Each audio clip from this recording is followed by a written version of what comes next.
Bismillahirrahmanirrahim. Assalamualaikum warahmatullahi wabarakatuh. Alhamdulillah, pada pertemuan kali ini kita belajar kembali PAI, pembelajaran agama Islam. Nah, pada kesempatan kali ini kita akan belajar kisi-kisi ujian madrasah, yaitu pada PAI Al-Quran Hadis. Oleh karena itu silahkan disimak baik-baik videonya.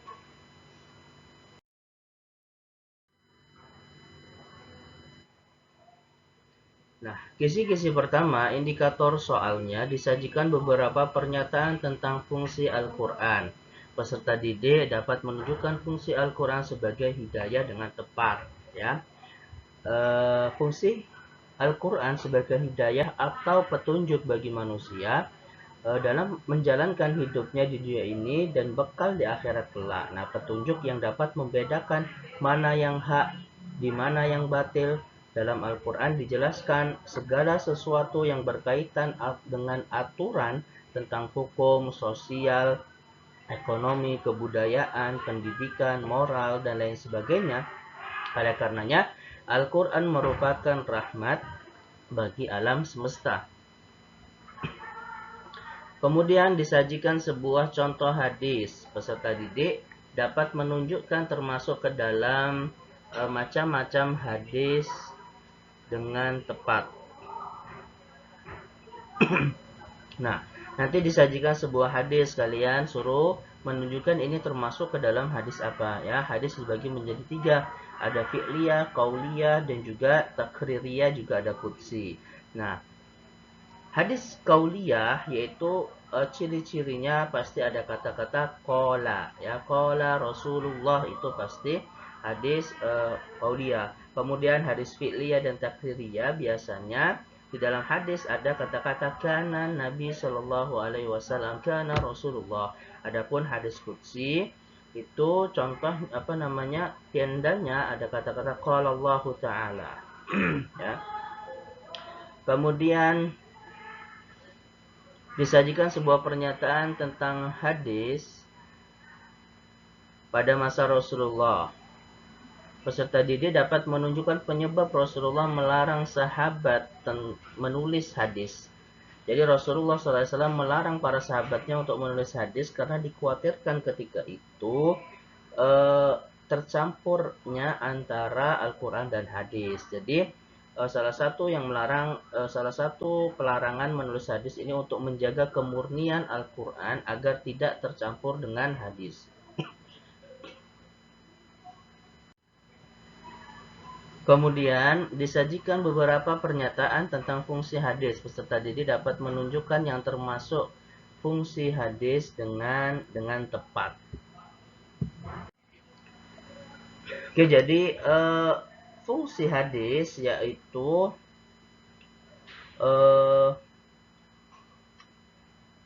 menguatkan menguatkan hukum-hukum yang telah ada di dalam Al-Quran. Itu salah satu fungsi hadis. Kemudian menjelaskan hukum-hukum yang terdapat di Al-Quran, seperti menjelaskan hal-hal yang masih bersifat global. Kemudian membatasi hal-hal yang belum jelas ada batasnya di dalam Al-Quran. Nah, kemudian yang ditanya di sini kan, yang tidak termasuk fungsi hadis, contohnya seperti mengganti ayat yang tidak ada di dalam Al-Quran, itu merupakan bukan fungsi hadis. Kemudian disajikan sebuah pernyataan tentang azka yang suka bergaul dengan teman-temannya. Peserta didik dapat menunjukkan sikap yang dilakukan azka untuk mengamalkan Al-Quran dan hadis dengan tepat. Jadi di dalam pergaulan sehari-hari, bagaimana kita mengaplikasikan, mengamalkan ajaran yang ada di dalam Al-Quran adalah salah satunya selalu menjaga sikap dan ucapan yang baik kepada teman-teman kita. Kemudian peserta didik dapat menunjukkan arti selektif dalam memperoleh kebahagiaan. Arti selektif di sini berarti dalam kita memperoleh kebahagiaan, maka tetap harus dalam mengikuti aturan Allah, tidak meninggalkan aturan-aturan Allah. Kemudian disajikan beberapa ayat dari surah Al-Fatihah, peserta didik dapat menunjukkan ayat yang mengandung unsur tauhid uluhiyah. Ya, di dalam Quran surah Al-Fatihah yang mengandung unsur tauhid uluhiyah adalah iyyaka na'budu wa iyyaka nasta'in. Ya, nah jadi tauhid uluhiyah itu apa? Yaitu mengesahkan Allah Subhanahu wa taala. Bahwasanya hanya Allah lah yang patut untuk disembah. Kemudian disajikan beberapa ayat dari surah Al-Fatihah, peserta didik dapat menunjukkan ayat yang mengandung unsur rububiyah. Nah, kalau tauhid rububiyah itu adalah meyakini bahwasanya Allah Maha memelihara, Maha pencipta, Maha mengatur segala sesuatu yang ada di bumi ini, yaitu atas ciptaan Allah Subhanahu wa taala. Nah,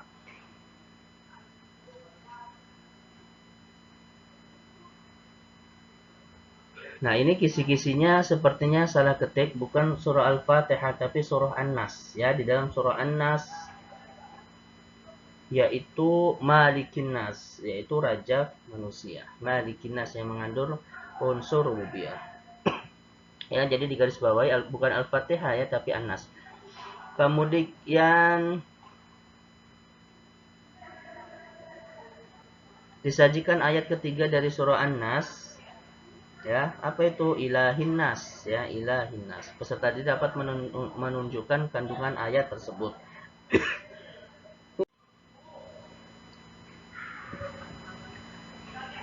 Nah, kandungan yang terdapat pada ayat ketiga dari surah An-Nas yaitu hanya Allah lah, yang intinya hanya Allah lah yang wajib disembah dan juga tempat mengabdi.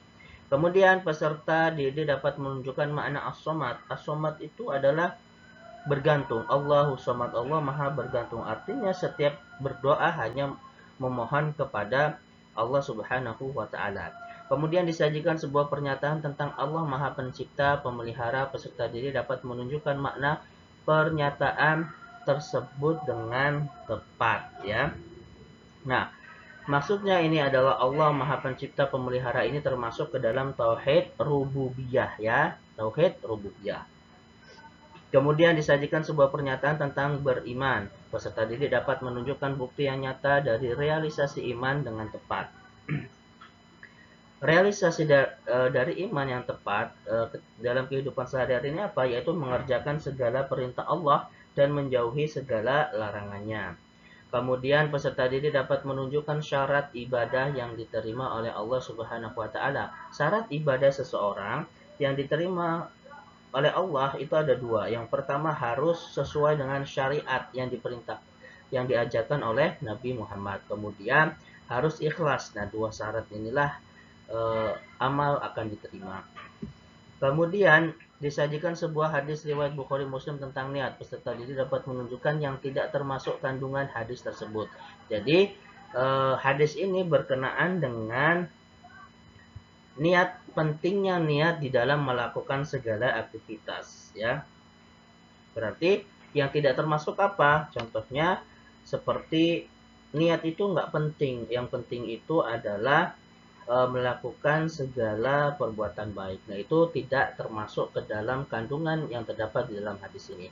Kemudian disajikan dua ayat dari surah Al-Bayyinah dan ayat surah Al-Kafirun. Peserta didik dapat menunjukkan sikap yang sesuai. Ya.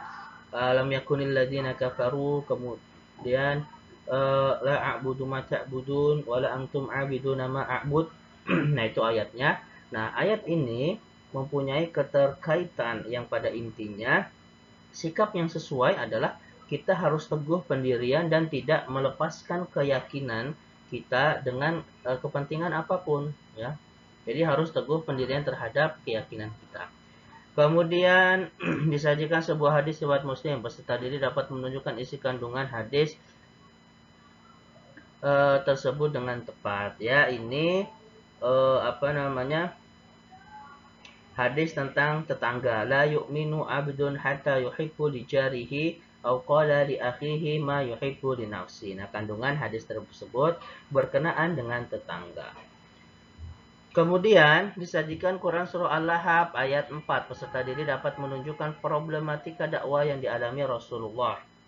Ayat 4 itu adalah wa mur'atuhu hammalatul hatab, dan perempuannya Abu Lahab, maksudnya istrinya, membawa kayu bakar. Nah, ini berkenaan dengan istri Abu Lahab yang selalu menghalangi jalan dakwah Rasulullah dengan menaburkan duri di jalan dan menyebarkan fitnah. Kemudian disajikan sebuah pernyataan tentang Allah melimpah nikmat yang banyak. Peserta didik dapat menunjukkan ayat yang sesuai dengan pernyataan tersebut. Ya. Nah, ini nanti disajikan sebuah pernyataan tentang nikmat yang banyak, kemudian diperintahkan untuk melaksanakan sholat dan berkurban sebagaimana rasa syukur kita kepadanya. Nah, ayat yang sesuai dengan pernyataan tersebut adalah surah Al-Kautsar ayat 2, fasholli lirabbika wanhar. Kemudian nomor 19 ya.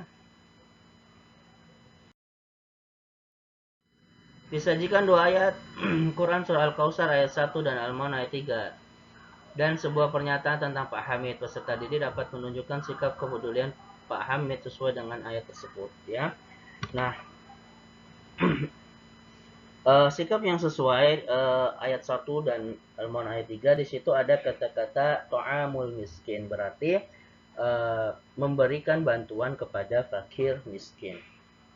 Kemudian disajikan sebuah ayat Al-Insyirah ayat 7 sampai 8, peserta didik dapat menunjukkan makna kandungan dari ayat tersebut. Ya faida faragta fansab wa ila rabbika farghab. Nah, ini berkenaan dengan perintah untuk tidak cepat puas dalam hasil usaha yang telah kita lakukan. Kemudian setelah kita menyelesaikan satu usaha, maka hendaklah melakukan urusan lain dan memohon pertolongan kepada Allah ya. Nah, ini sudah kita bahas dalam Quran surah Al-Insyirah ya. Kemudian disajikan sebuah hadis riwayat Abu Hurairah. Peserta didik dapat melengkapi hadis tersebut. Nah, yang mana yaitu hadis yang wallahu fi aunil abdi makanal abdu. Ya, silakan dihafalkan hadis itu. Kemudian disajikan hadis riwayat Ibnu Majah dan Abu Hurairah. Peserta didik dapat melengkapi hadis tersebut dengan tepat.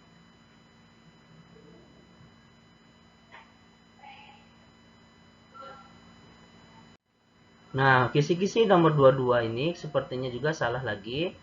Nah, benar disajikan potongan hadis riwayat Ibnu Majah dan Abu Hurairah. Peserta didik dapat menerjemahkan hadis tersebut, yaitu hadis yang berbunyi khairu baiti fi muslimin baitu fihi yatimu yuhsinu ilaihi. Sebaik-baiknya rumah bagi orang muslim adalah yang di dalamnya ada anak yatim. Artinya yang anak yatim tersebut mendapatkan perlakuan baik ya.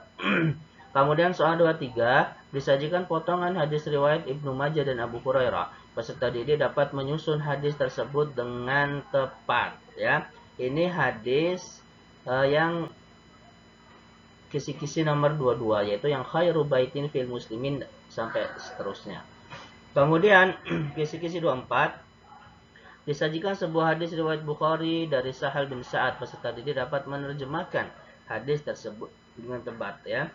Ini hadis yaitu yang ana wa kafilul yatim kahaitani fil jannah, yaitu hadis tentang orang-orang yang memelihara anak yatim. Rasulullah SAW menjanjikan nanti di dalam surga seperti dua jari ya, berarti sangat dekat dengan Rasulullah.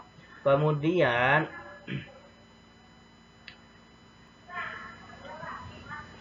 disajikan beberapa pernyataan. Peserta didik dapat menunjukkan sifat pernyataan yang sesuai dengan surah Al-Humajah dan Al-Kautsar. Nah,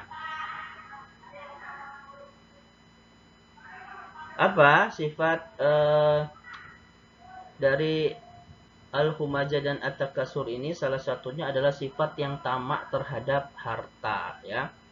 Kemudian 26 disajikan beberapa pernyataan. Peserta didik dapat menunjukkan pernyataan sesuai dengan isi kandungan surah Al-Humajah ayat 2 ya. Al-Humajah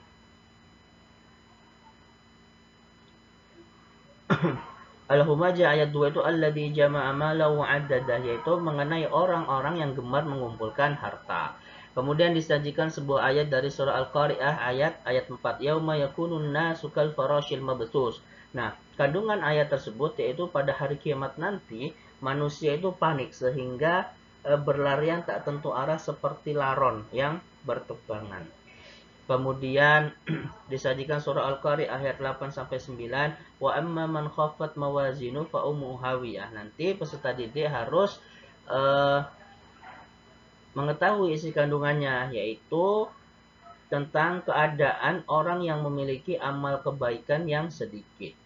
Kemudian disajikan surah Al-Zalzalah ayat 8, yaitu wa may ya'mal misqala dzarratin sarran yarah. Nah, kalau ini pesan yang tersirat atau isi kandungan di atas adalah bahwasanya menjauhi dan tidak melakukan perbuatan buruk meskipun keburukan itu kecil, karena sekecil apapun keburukan nanti ketika di akhirat pasti akan mendapatkan balasannya.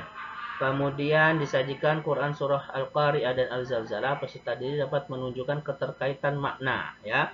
Nah, keterkaitan makna mengenai hari kiamat ya, yaitu kalau kita lihat surahnya, yaitu pada ayat pertama, yauma yakunun nasu kal farasil mabthus, di mana orang-orang berlarian ketika hari kiamat itu seperti laron. Kemudian pada surah Al-Zalzalahnya, yaitu wa akhrajatil ardu athqalaha, bumi mengeluarkan semua isinya. Nah, di sini orang-orang ketika itu terbengong melihat apa yang terjadi, ya kan? Karena belum pernah melihat hal yang seperti itu. Yaitu kejadiannya luar biasa pada hari kiamat. Kemudian peserta didik dapat menjelaskan dua golongan orang yang disebutkan dalam surah Al-Qari'ah dan juga Az-Zalzalah.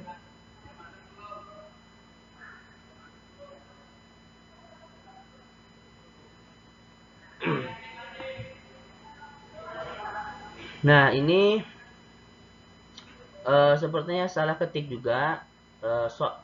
Kisi-kisi 31 ini ya, kisi-kisi 31 adalah nanti yang benar adalah harusnya pada kisi-kisi 32, yaitu disajikan sebuah cerita tentang Ahmad, siswa MTS Al-Azkar yang yang suka kecintaannya terhadap lingkungan. Kemudian peserta didik dapat menunjukkan hadis yang sesuai dengan cerita tersebut, yaitu man ahya ardhan maitan fahiya lahu, barang siapa yang menghidupkan suatu bumi yang mati maka baginya. Kemudian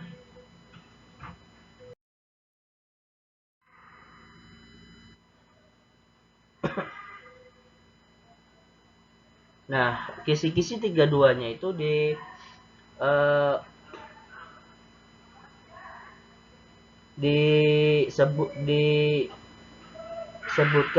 disebutkan sebuah hadis, yaitu hadis man hafara bi'ran falahu arba'una dira'an atonan lima siyatihi.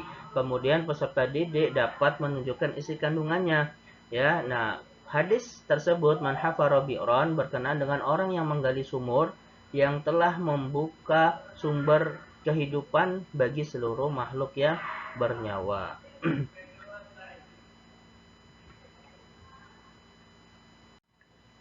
Nah, kemudian 33, kisi-kisi 33 juga salah. Harusnya kisi-kisi 34 ini menjadi kisi-kisi 33 ya. Disajikan hadis riwayat Al-Bazzar dari Ibnu Abbas. Peserta didik dapat menunjukkan isi kandungan tersebut, yaitu tentang hadis yang nahar Nabi sallallahu alaihi wasallam naha an soirir ruhi wa an iqsa'il bahaim, yaitu dilarang keras untuk mengurung binatang dan juga mengkebirinya. Kemudian kisi-kisi 34 itu harusnya yang terdapat dalam kisi-kisi 35, yaitu disajikan sebuah cerita tentang Alif, anak yang disiplin dan tepat waktu. Peserta didik dapat menunjukkan ayat yang sesuai dengan perilaku Alif dengan tepat ya. Nah, nanti bahwasannya ini berkenaan dengan surah Al-Asr, wal asri innal insana lafi khusr ya, di mana alif ini tidak menyia-nyiakan tugasnya dan waktunya, menggunakan waktunya untuk hal-hal yang bermanfaat. Nah, kemudian kisi-kisi 35 yaitu berkenaan dengan hadis waktu, ya, berkenaan dengan hadis waktu, menghargai waktu, yaitu riwayat Bukhari dan Ibnu Umar, yaitu yang penggalan hadisnya kun fid dunya ka'annaka qarib aw 'abiri sabil. Kemudian ada juga talabul ilmi faridatun ala kulli muslimin. Nanti kalian suruh mengaitkan kandungan keterkaitan kandungan dari kedua hadis tersebut, yang pada intinya keterkaitannya di dalam kehidupan sehari-hari itu giat menuntut ilmu baik formal ataupun non formal selama masih memiliki kesempatan hidup di dunia yang hanya sementara ini. Ya, kemudian kita masuk ke dalam soal esai.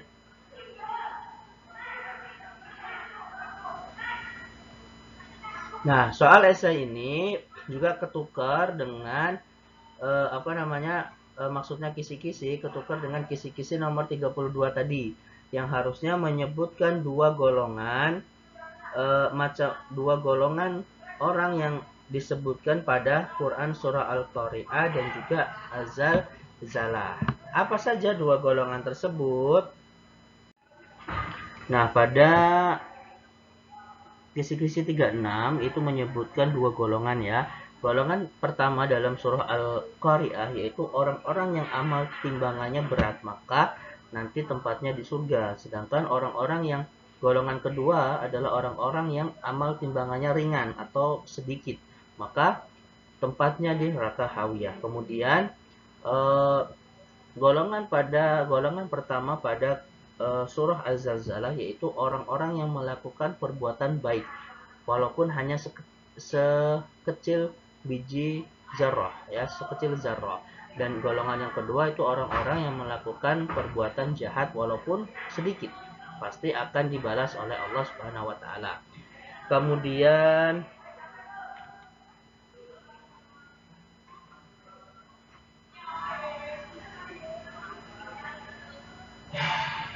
kisi-kisi 37, ya, kisi-kisi 37. Nah, ini juga ada kesalahan, sepertinya ini kisi-kisi TO2. Jadi kisi-kisi ke-37 adalah tentang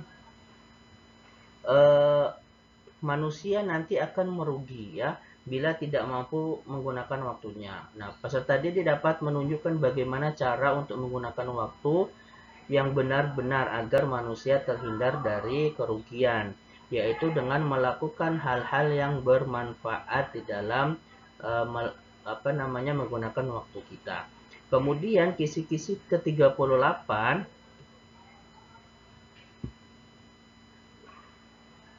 yaitu kisi-kisi yang ada di 37 ini. Peserta didik dapat menjelaskan cara menghadapi perkembangan teknologi setelah memahami surah Al-Alaq dengan tepat. Bagaimana caranya? Yaitu kita harus memahami ilmunya, kemudian kita harus beradaptasi dengan berkembangnya teknologi yang cukup pesat itu.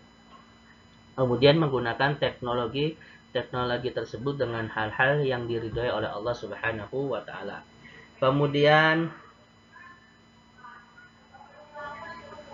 kisi-kisi 37 tadi terlewatkan, yaitu mengenai mat lazim. Kalian disuruh menyebutkan macam-macam mat lazim beserta dengan contohnya, ya.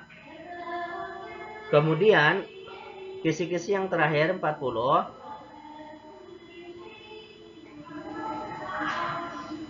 yaitu peserta didik dapat menjelaskan bagaimana cara menggunakan ilmu agar ditinggikan derajatnya, ya, yang harusnya kisi-kisi 39 ini di ada 40 dan 40 ini harusnya ada di 37, ya. Salah ketik. Oke, caranya bagaimana? Tentu dengan belajar terus dan kemudian mengamalkan apa yang kita punya, yaitu mengajarkan kepada orang lain, ya. Alhamdulillah, pertemuan pada kali ini telah kita bahas kisi-kisi ujian madrasah. Diharapkan kalian benar-benar mengerjakan dengan teliti, ya. Assalamualaikum warahmatullahi wabarakatuh.